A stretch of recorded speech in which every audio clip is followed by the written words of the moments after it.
Va ora in onda La chiusura delle borse, realizzato in collaborazione con Il Sussidiario.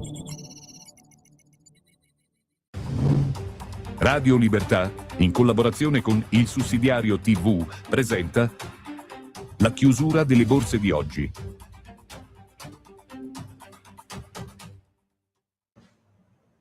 Ben ritrovati, veniamo all'aggiornamento sulle borse. Partiamo oltreoceano, partiamo da Wall Street. Standard & Poor's, l'andamento è negativo, meno 0,43% con una quota punti di 6.849. Vediamo Dow Jones, 48.723 la quota, meno 0,50 la percentuale.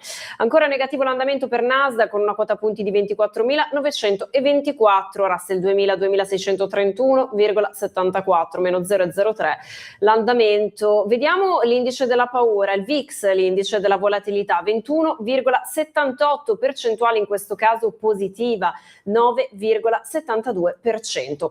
Vediamo il valutario dollaro 98,6, euro dollaro 1,16, sterlina dollaro 1,33.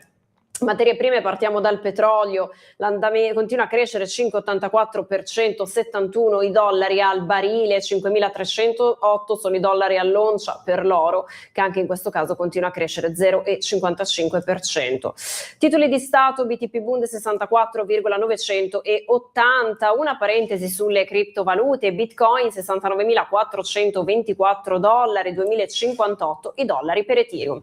Sono le 17:31, si sono quindi concluse da un minuto esatto le contrattazioni in Piazza Affari. Andiamo a vedere che cosa succede a casa nostra. FTSE MIB si chiude in negativo, meno 2,02%, 46.256 la quota, 8.392 questa la quota punti di chiusura per il mercato francese, con una percentuale negativa del meno 2,19%, meno 2,64% per il mercato spagnolo, 17.875 la quota punti per IBEX 35.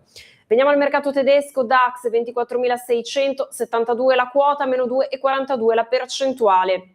Si chiude con un meno 1,28% il mercato inglese, 10.771 la quota punti. Infine vediamo lo Stoxx 50, un indice importante per l'Eurozona perché ci racconta i 50 principali titoli europei e ci riesce quindi a dare una percezione rispetto a quella che è la giornata, e ci dice una quota punti di 5.992 e una percentuale negativa, non poteva essere altrimenti, meno 2,38%.